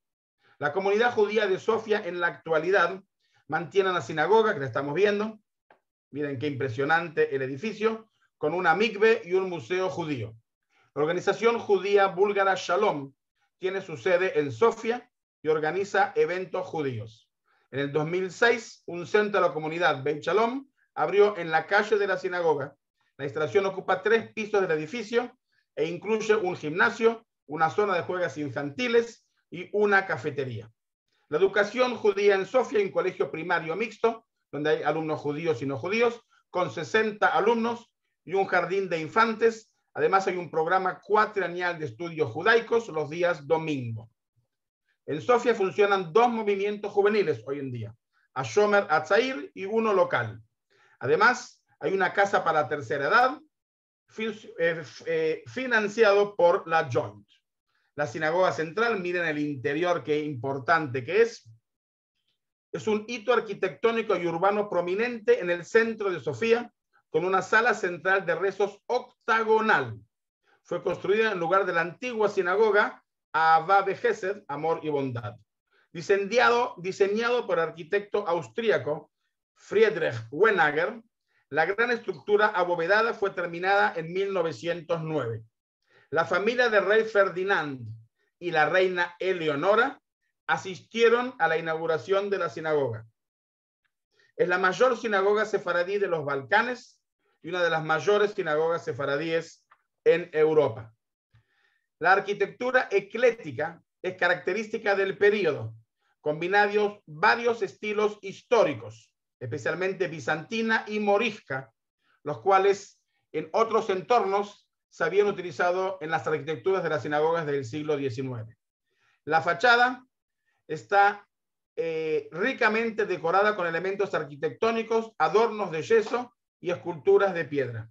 El área del edificio es de 650 metros cuadrados y la cúpula tiene un diámetro de 19 metros y una altura de 23 metros. La sala de oraciones es de forma octagonal y tiene 1.170 asientos. Hay nichos semicirculares, como ustedes pueden ver, en los rectángulos, entre ellos en las 4 esquinas de la sala. Ahí estaba la sala de las mujeres o Ezrat Anashim. Un altar, que lo estamos viendo, el Aron HaKodesh, está rodeado de una hermosa barandilla que se levanta sobre una plataforma de mármol blanco. El suelo de la sinagoga está cubierto por mosaicos multicolores venecianos. Hay columnas de mármol, esculturas ornamentales y otro tipo de ornamentación en las paredes. Un candelabro de bronce que pesa más de 2.200 kilos es el más grande en Bulgaria. Esta y otras decoraciones fueron importadas de Viena. El techo está pintado para representar el cielo, un mar de estrellas sobre un fondo azul. En el interior se encuentran las oficinas de la comunidad judía, la sede del gran rabino de Bulgaria, el rabinato de Sofía, el centro de estudios y una pequeña sala de oración y un museo judío. La sinagoga solo se cerró durante 1943 y 1944, cuando una parte de los judíos de Sofía fueron deportados. Durante el bombardeo de los aliados de Sofía en 1944, una parte de la sinagoga fue destruida. El balcón y varias columnas de la planta principal se vieron afectados y la famosa biblioteca de la comunidad fue destruida. Después de la Segunda Guerra Mundial, la mayoría de los judíos de Bulgaria emigraron a Israel y la comunidad restante no tiene recursos para restablecer plenamente la sinagoga. Aunque pequeñas reparaciones se hicieron a veces, hasta 1989, sin la restauración a gran escala, se intentó hacer el periodo transicional del comunismo a la democracia en Bulgaria. A partir de 1989, la comunidad judía reavivó con el apoyo del pueblo judío en Israel, Europa y América, comenzó una restauración a gran escala. La sinagoga fue reinaugurada oficialmente en 1996 y los trabajos de restauración continuaron durante muchos años a partir de entonces. Tenemos a nuestro grupo cordobés, hay también una pareja mexicana, pero principalmente el grupo es un grupo, también gente de Buenos Aires, ahora que estoy viendo. Muy bien. Esta, por supuesto, es la gran iglesia de la Santa Sofía, ¿ok? Importante de la ciudad, el lugar más importante de la ciudad. Y también quería mencionar sobre la sinagoga Sion en Plotnik, que aquí la estamos viendo, del siglo XIX, que todavía está activa para los 300 judíos que viven en la ciudad. Restaurada en el 2003, la sinagoga está adornada con una hermosa lámpara de cristal veneciana y una cúpula ricamente decorada. En los alrededores todavía se puede encontrar vestigios de lo que alguna vez fue un importante barrio judío. Esto incluye las estrellas de David que estaban grabadas en ciertas puertas. Bueno, entonces acá estamos mencionando a las tres personas que en realidad Dimitri Spassky fue conocido como justo de las naciones, que lo hemos mencionado, el rey Boris III y el obispo Cyril, que entre los tres han salvado a los judíos. Hay una gran discusión, pero finalmente Boris III no fue mencionado como, perdón, también el obispo Cyril y también Dimitri fueron mencionados como justos de las naciones. Boris III no, porque a pesar de todo, deportó a los judíos de Trecia y de Macedonia, 11.000 judíos, y por eso no es condecorado con el título de justo de las naciones. Pero hizo todo lo posible por proteger a sus judíos, a los judíos de Bulgaria. Entonces, llegamos ahora a Macedonia, dos visitas, Jope y Vítola. Y quiero ir rapidito porque hay partido de fútbol y no quiero que se pierdan el partido. En la visita a Skopje está el Museo de la Shoah, la sinagoga Beit Yaakov, la casa de la Madre Teresa de Calcuta y el campo de tránsito y de concentración de Monopol. Aquí tenemos a nuestro grupo del 2016 completo, 54 personas, nunca tuve un grupo tan grande. El último parado a la derecha, el bonito soy yo, el grupo de Graciela Hinch, que el primer viaje que hicimos a Macedonia. Una anécdota chiquitita, en cierto momento, cuando yo también organizaba los viajes de los bonos, me preguntan por el Museo de Macedonia que yo no conocía y si vale la pena visitar el Museo de Macedonia. Yo, que no lo conocía, digo, mira, nunca escuché del Museo de la Shoah en Macedonia, no creo que sea algo que valga la pena. Ahora miren ustedes lo que es el edificio. Esta es la entrada, este es el grupo del 2019, ¿sí? El monumento en la entrada, otro monumento en la entrada, de la familia judía, por supuesto, la deportación. Nuestro grupo cordobés, ahí está también Marta, mi señora, dicho sea de paso. Miren el edificio. ¿Okay? Es tremendo, es impresionante. ¿Okay? Adentro está la parte de los nombres. Hay también fotos y también películas de cada uno de ellos, un vagón de tren. La lista de todos los nombres de los judíos de Macedonia, pues es una historia muy interesante, la historia de los judíos de Macedonia. Está en la casa de la Madre de Calcuta. ¿Okay? Y miren lo que es la ciudad de noche, de día. Estas fotos fueron tomadas cuando mis primeros intentos de hacer esas fotos así de panorámicas, muy bien nos salieron. Ok, entonces volvemos a nuestro tema. Antes de la guerra había en total 7.350 judíos que vivían en Macedonia. Macedonia fue dividida entre Bulgaria, Italia y Albania al fin de abril de 1941. El 11 de marzo de 1943, el 98% de la población judía de Macedonia, 7.148, fueron deportados a Treblinka por los fascistas búlgaros. El 11 de marzo, los judíos de Skopje, Vítola y Strip estaban reunidos en el campo de concentración de Monopol.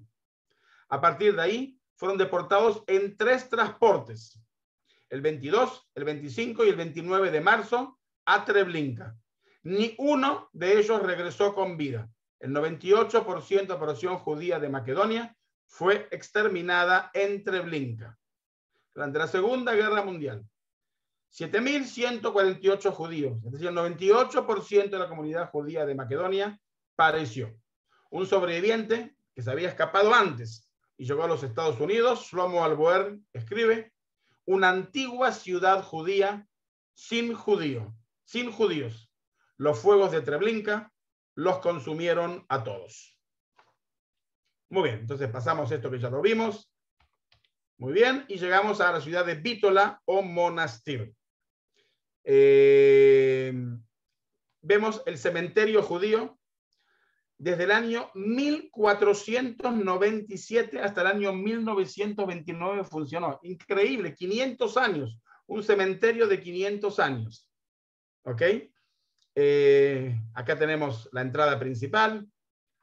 Aquí tenemos el cartel que nos remarca que desde 1497 está en pie este cementerio.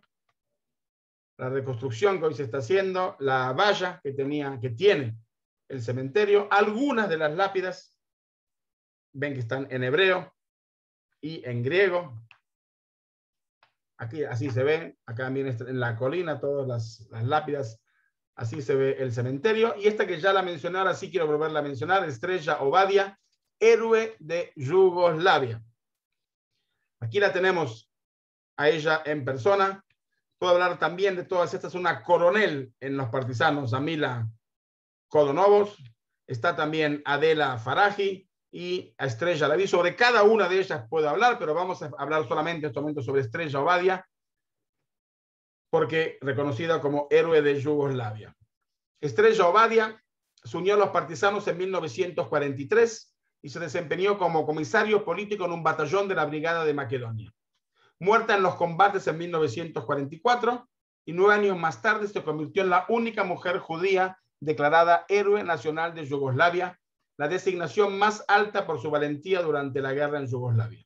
Estrella cayó en combate y después de su muerte, sus compañeros cantaban marchando una canción de alabanza a la heroína, Mara, que rápidamente se convirtió en una canción popular maquedona que dice: recuérdenla, hermanos, a Estrella Mara. Estrella cayó por su pueblo cayó por Macedonia. Este es el monumento en la ciudad de Estrella Mara. Yo le pongo siempre la foto, que aquí la podemos ver, la foto de ella. Acá tenemos a nuestro grupo. Aquí estoy yo con mi señora Marta en el monumento conmemorando a esta chica. Y llegamos al último lugar de nuestra visita. Entonces llegamos a Salónica, Grecia, el fin del viaje. Y esto es lo que vamos a hacer.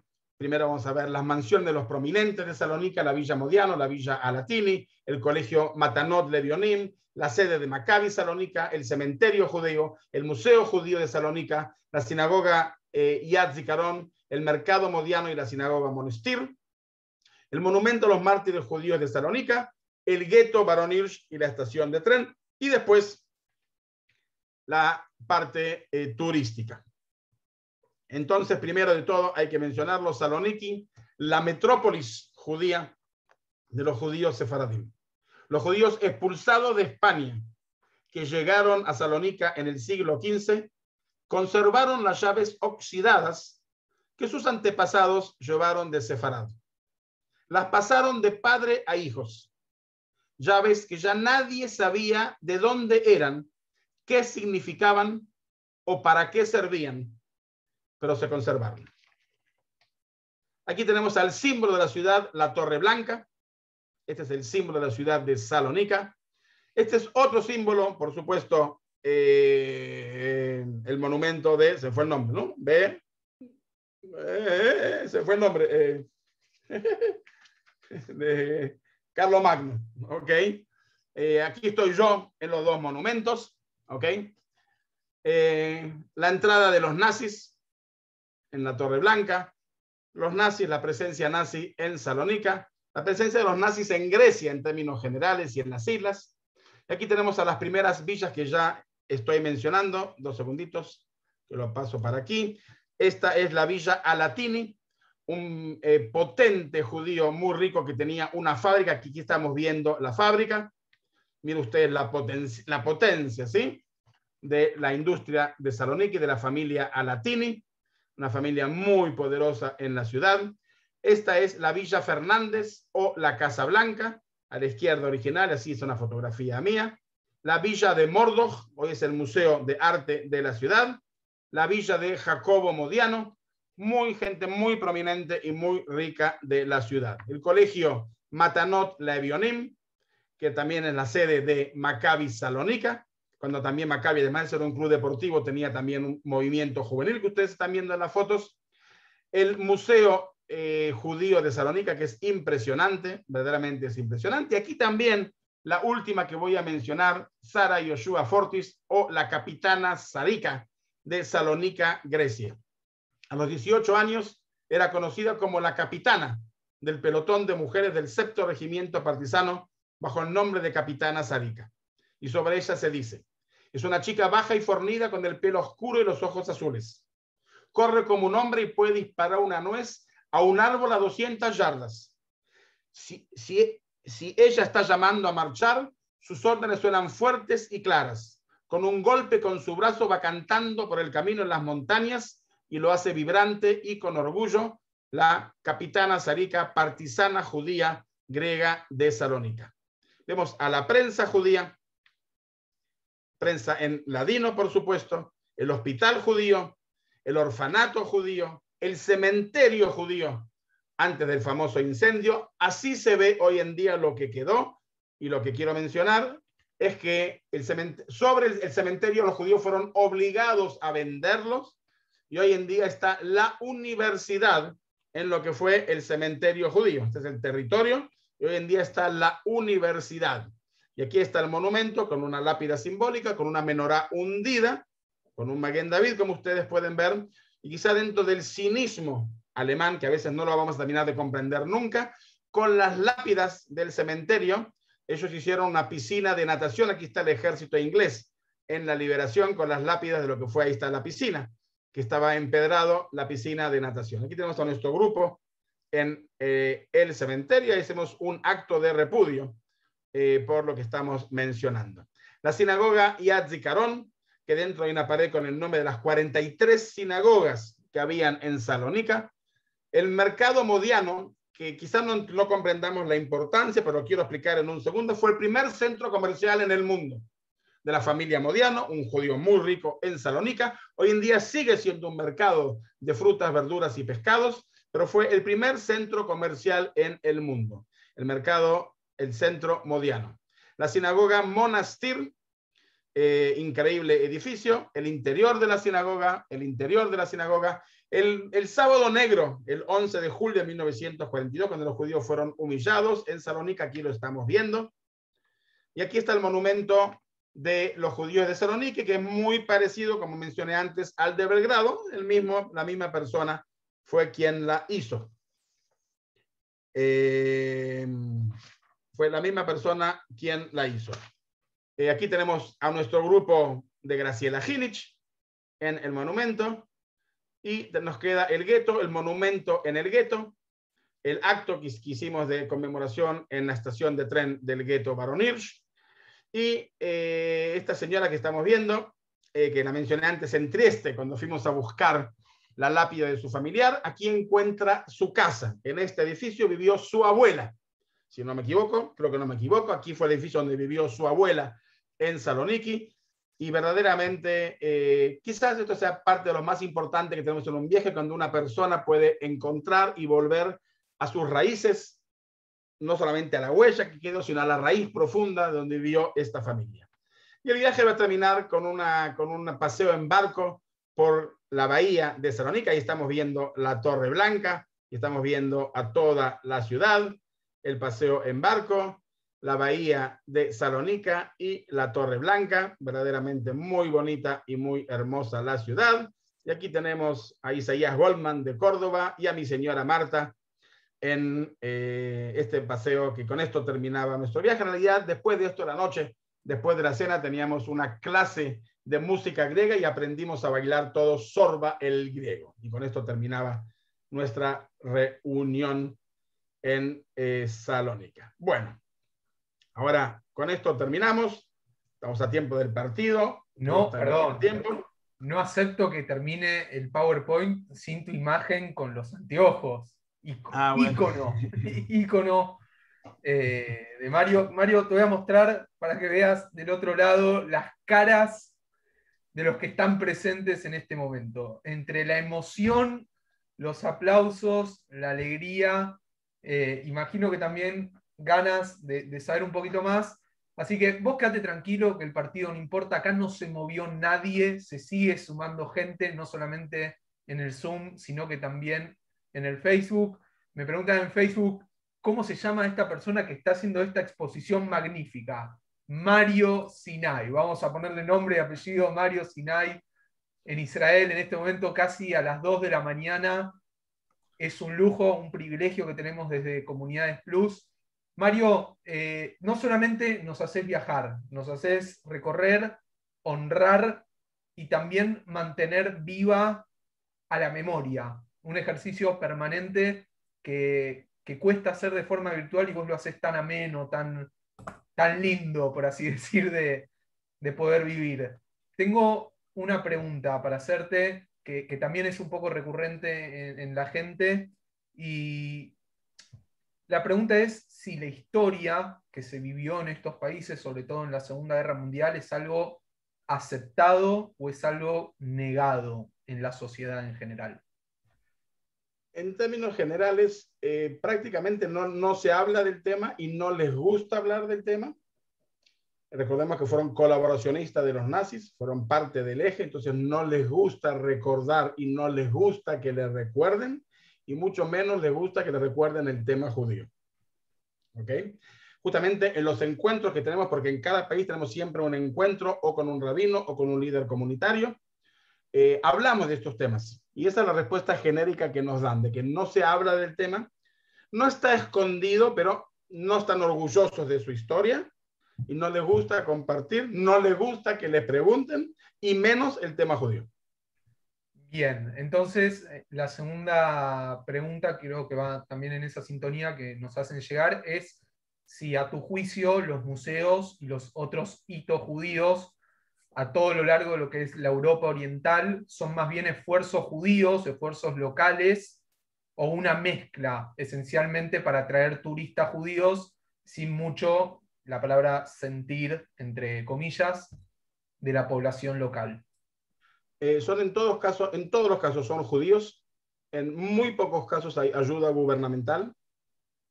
En muchos casos hay ayuda del pueblo judío, de gente que se fue antes de la guerra o sobrevivientes que hoy pueden ayudar, la Joint, la familia Lauder, que ayuda, originariamente son de Hungría, pero ayudan en muchos de estos casos también en la manutención.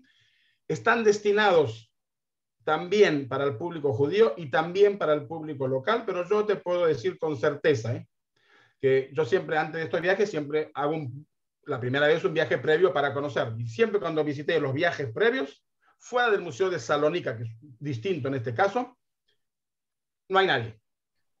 Están vacíos. Te quiero hacer dos preguntas más antes de que Natalio haga también. El de Salónica no, pero el de Salónica es un museo en el centro de la ciudad, estatal, muy bien puesto, 2 pisos. Quiero sumar un dato también importante que la profesora Graciela Teva, miembro de la comisión directiva del CIDICSEF, aportó, que decía que en la ciudad de Ljubljana también se había refugiado el músico Gustav Mahler.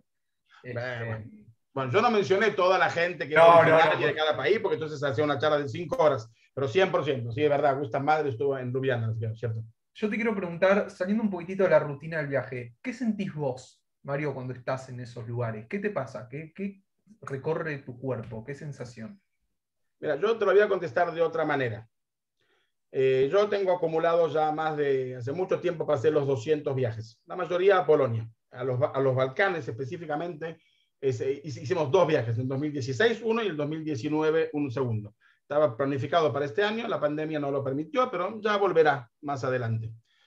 Y cuando me preguntan, por ejemplo, a Polonia, pero lo mismo con estos viajes, ¿cuándo voy a dejar de viajar?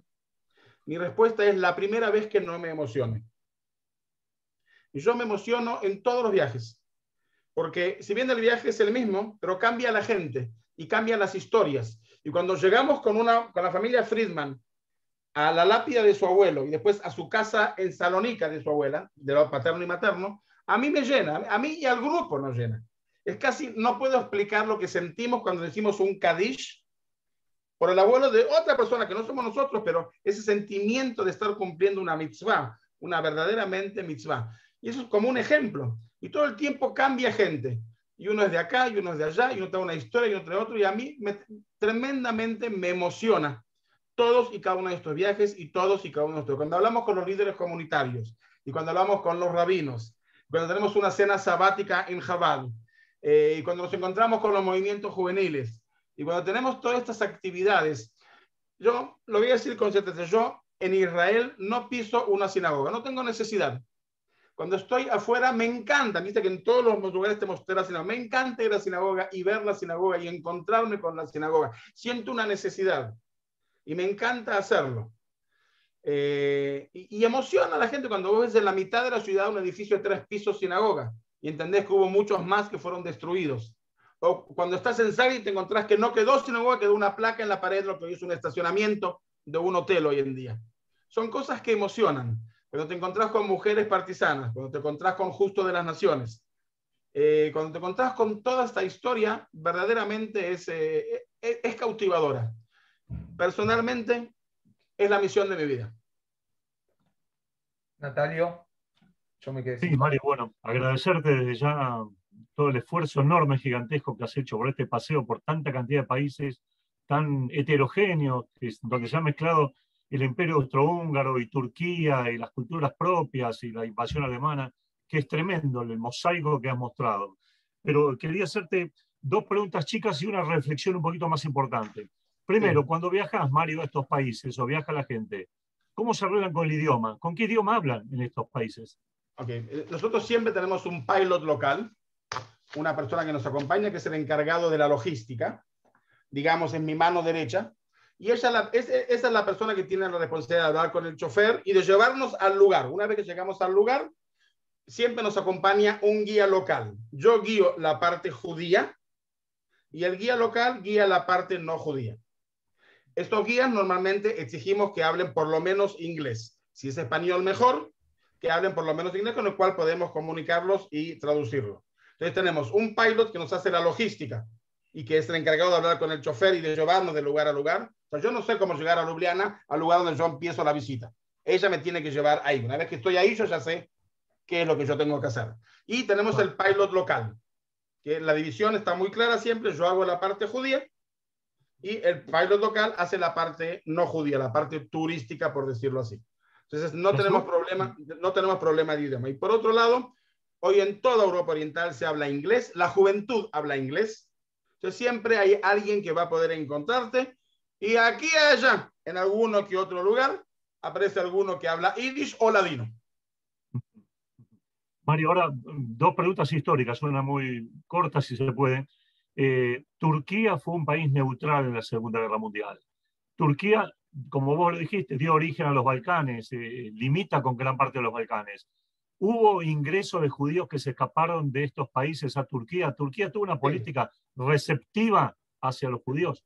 Sí, de Turquía salían barcos a Israel también. Sí, Turquía fue uno de los lugares en el cual se intentaba salir. Barcos de Rumania pasaban a Turquía y de Turquía llegaban a Israel. Sí, Turquía fue un punto. Tenía una política, como tú lo dices, una política, por otro lado no te olvides que también en Israel estaban las puertas cerradas por el mandato británico al libro blanco. Sí, Tampoco sí. no podían permitir abiertamente la partida de barcos a Palestina cuando los ingleses no lo permitían, dominando ellos el mar Mediterráneo. Pero sí, Turquía fue un punto de escape. En Turquía funcionó ilegalmente, pero funcionó y el gobierno lo sabía, la representación de la agencia judía durante la guerra. Y la otra pregunta, Mario, por mi parte para terminar y ya liberarte, si es que Ilan no tiene alguna pregunta de la gente. Mario, vos sos especialista en la temática de la Shoah, sabés muchísimo. La impresión que yo tengo, quiero saber si vos la compartís o no, simplemente. Cuando se habla mucho y se enseña la Shoah, se la enseña desde un punto de vista de la tragedia de los ashkenazíes. Pero vos nos has hecho un recorrido sobre la tragedia de los sefaradíes. Hablas de un 80% de los judíos de acá exterminados, del 75%. ¿Por qué se conoce tan poco de la tragedia sefaradí en la Segunda Guerra Mundial? Primero, desgraciadamente estoy de acuerdo contigo, a pesar de que si hablamos del mundo sefaradí, primero, había una comunidad sefaradí importantísima en Holanda, la sinagoga portuguesa, la famosa sinagoga portuguesa en Ámsterdam. Había una comunidad sefaradí muy importante en Francia. Había una comunidad sefaradí muy importante en Bélgica, en Holanda y en Rumanía. Además está todo el norte de África, que también es un tema olvidado, que estuvieron bajo las manos nazis. ¿ok? Argelia, etcétera, etcétera, etcétera, ¿sí? Todo el norte de África estuvo bajo. Se sabe muy poco sobre la tragedia en el norte de África, que también es importante. Y se sabe muy poco de esta historia, que en este caso el 90% de los judíos en los Balcanes eran sefaradíes. Eran sefaradíes. Se sabe muy poco. Y nosotros tenemos que luchar contra eso. Tenemos que luchar y explicar que la Shoah no fue Ashkenazí, fue contra el pueblo judío. Si alguien no diferenciaba entre sefaradí y Ashkenazim, eran los nazis. Claro. Y es importante que la enseñanza de la Shoah sea incluyente, y que incluya, por supuesto, el relato de los judíos sefaradíes. El norte de África, los Balcanes, porque los Balcanes estaba el centro importante, y los otros centros que te acabo de mencionar, principalmente Holanda. Ilan, si hay alguna pregunta, si no, yo quisiera cerrar, respeto a Mario, que realmente es muy tarde para él, especialmente. Si hay una pregunta, si no, cierro yo después con un pequeño comentario. Tengo una pregunta que me enviaron, que me parece que está buena retomar, ya que vos hablaste sobre los sefaradim. La pregunta es si los judíos de los Balcanes mantienen su judaísmo, si siguen relacionados a Israel o en su mayoría están asimilados. No. Bueno, una gran parte emigró a Israel. Por ejemplo, de Bulgaria, casi el 90% de la comunidad emigró a Israel. Ashkenazi, el anterior comandante en jefe del Estado, que hoy es ministro de Relaciones Exteriores en Israel, originariamente es de Bulgaria. Y el hecho de que el apellido sea Ashkenazi es sefaradí. No tiene nada que ver, es sefaradí. A pesar de que el apellido ahí es hay un tema psicológico grave, me parece. Ok, bueno. Las comunidades existentes hoy en día mantienen relaciones con Israel.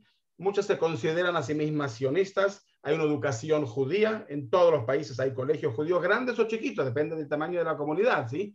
En algunos lugares, como dije, Sunday School, se encuentran los domingos. Hay Maccabi, hay movimientos juveniles. Están muy ligados con Israel, están muy ligados con la historia judía. Ahora yo te voy a decir lo grave desde mi punto de vista. Nosotros, como dije antes, además de ser más barato que la Europa clásica, nos es muy cerca. Y hoy visitamos mucho. Nosotros, a nivel personal, hicimos el 35 aniversario de casamiento con la familia en Croacia, en la playa, ¿no? En la parte de la playa, espectacular. Pero los israelíes tienen esa forma de no ir a los lugares, pues no nos interesa si te lo ofrecen, ir a visitar una sinagoga o ir a visitar el centro judío, como que no les interesa. Cuando yo fui por primera vez a Croacia y visitamos el cementerio judío, el micro gigantesco, el monumento de la Shoah queda al final, digamos, a 500 metros más lejos. El guía pregunta, ¿quién quiere ir a ver el monumento de la Shoah? Nadie. Mi señora y yo fuimos los únicos. Un grupo de 40 israelíes, los únicos que quisimos ir a ver el monumento fuimos mi señora y yo. Entonces le dije al guía, un momento, yo no voy a obligar al grupo, pero usted a mí me permite mis 5 minutos para que yo lo vaya a ver. Y yo fui con mi señora y nadie se nos sumó. O sea, el israelí tiene esa tendencia de no nos importa la parte judía. Por el contrario de los grupos latinoamericanos, que verdaderamente nos interesa mucho la vida judía, lo que fue antes y lo que queda hoy, que sí tenemos mucho interés en verlo. Yo quiero, perdón, Natalio, una última pregunta mía. Prometo, es la última, Dale. Lo más cortita que se pueda. Mario, ¿crees que estos lugares que tienen tanta historia y que tuvieron tanta vida judía, en un futuro pueden volver a ser lugares que tengan tanta vida judía? No. Técnicamente, por cuestión de demografía, la población, la mayoría, eso no lo mencioné, la mayoría es una población vieja, muy mayor. Los jóvenes se van. Se van a Estados Unidos, se van a lugares más importantes en Europa, vienen a Israel. Entonces, yo no creo que ninguna de estas comunidades pueda volver a tener la gloria. Hablemos de Salónica, con 55.000 judíos que habían en la ciudad. Hoy en día quedan 1.000 judíos en la ciudad. La edad promedio es 80 años. Los jóvenes se van de Salónica.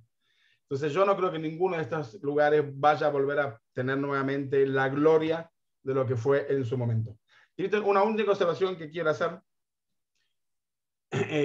Personalmente, me acabo de enterar hace 2 días. En agosto estoy haciendo mi primer viaje a Polonia. O sea, estamos volviendo a hacer los viajes.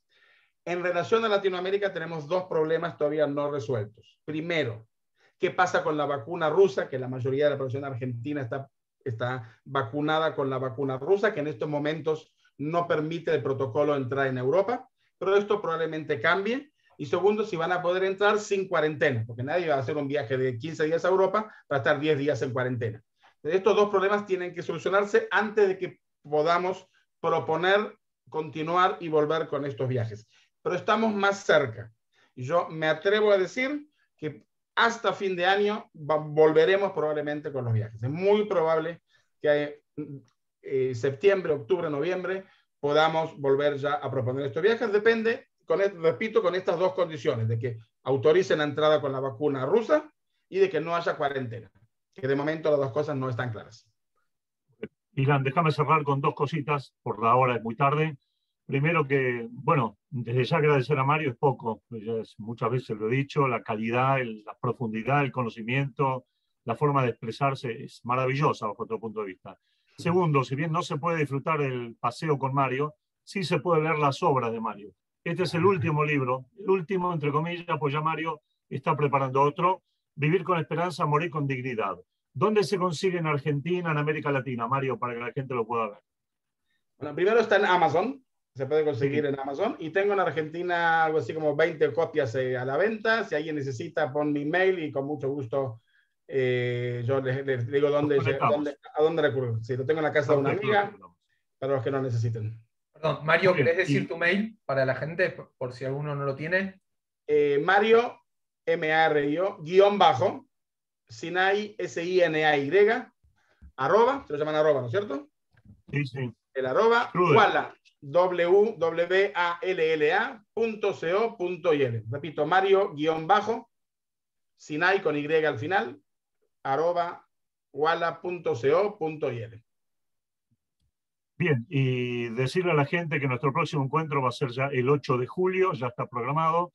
Vamos a contar con la presencia de Marisa Brailan. Marisa Brailan es directora del Centro de Estudios de la DAIA y nos va a hablar específicamente del antisemitismo o el antijudaísmo que nos dejó el último conflicto entre Gaza e Israel, entre la Franja de Gaza, el Hamas y el Estado de Israel. Mario, 1.000.000 de gracias. Es poco. Un placer. A la gente que también estuvo presente, que está saludando, le agradecemos. Están en contacto por mail. Ilan Busmi, gracias de vuelta por tu enorme calidad y el trabajo y la preparación que le pones en todo esto. Así que será hasta pronto para todos. Shabbat Shalom, y que podamos encontrarnos directamente con Mario y visitar con él Europa. Ojalá. Gracias por todo. Será hasta la próxima. Nos vemos. Gracias, Mario. Un placer volver a tenerte. Nos vemos.